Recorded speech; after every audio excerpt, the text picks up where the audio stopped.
Bismillahirrahmanirrahim. Assalamualaikum warahmatullahi wabarakatuh. Perkenalkan, nama saya Muniratu Zahriyah, mahasiswa program studi Magister Pendidikan Agama Islam di Institut Asyukriyah. Pada kesempatan kali ini, saya akan memaparkan refleksi akademik dari tugas ujian akhir semester, mata kuliah akidah dan relevansinya dalam pendidikan agama Islam. Refleksi akademik ini membahas pengembangan modul pendidikan agama Islam dan budi pekerti pada materi iman kepada qada dan qadar Allah Subhanahu wa taala.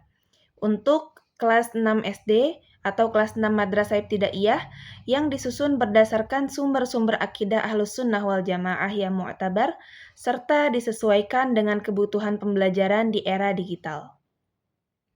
Modul ini saya rancang berdasarkan pada pertimbangan akademik pedagogis dan kontekstual.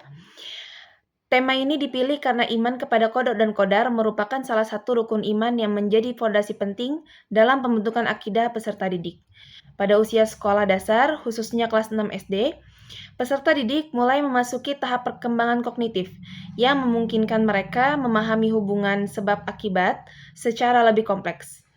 Mereka mulai mengalami berbagai peristiwa kehidupan seperti keberhasilan, kegagalan, persaingan akademik, serta tantangan sosial lainnya yang membutuhkan pemahaman keagamaan yang benar agar mampu menyikapi berbagai pengalaman tersebut secara positif.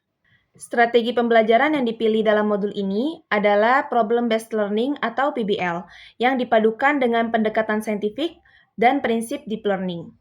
Pemilihan model PBL ini didasarkan pada teori konstruktivisme yang dikemukakan oleh Jean Piaget dan Lev Vygotsky, yang menekankan bahwa pengetahuan dibangun secara aktif oleh peserta didik melalui pengalaman belajar dan interaksi sosial. Dalam pembelajaran akidah, peserta didik tidak hanya cukup menghafal konsep-konsep keimanan saja, akan tetapi mereka perlu diajak untuk memahami makna dan penerapannya dalam kehidupan sehari-hari. Melalui PBL, peserta didik diberikan masalah kontekstual yang dekat dengan pengalaman mereka. Misal seperti menghadapi kegagalan dalam suatu perlombaan atau memperoleh hasil belajar yang belum sesuai dengan harapan mereka. Kemudian masalah tersebut bisa didiskusikan secara kelompok sehingga peserta didik dapat mengembangkan kemampuan berpikir kritis, komunikasi, kolaborasi, dan pemecahan masalah. Pendekatan saintifik digunakan karena sejalan dengan tuntutan kurikulum merdeka yang menempatkan peserta didik sebagai subjek aktif dalam pembelajaran. Tahapan mengamati, menanya, mengumpulkan informasi, menalar, dan mengkomunikasikan dapat memungkinkan peserta didik memperoleh pengalaman belajar yang lebih bermakna. Selain itu, prinsip deep learning diterapkan melalui pembelajaran yang meaningful, mindful, dan joyful. Peserta didik tidak hanya mengalami atau memahami konsep qada dan qadar secara teoritis, tetapi juga mampu menghubungkannya dengan pengalaman nyata sehingga nilai-nilai keimanan dapat terinternalisasi dalam perilaku sehari-hari. Modul ini juga kami rancang untuk menjawab tantangan pembelajaran akidah di era digital.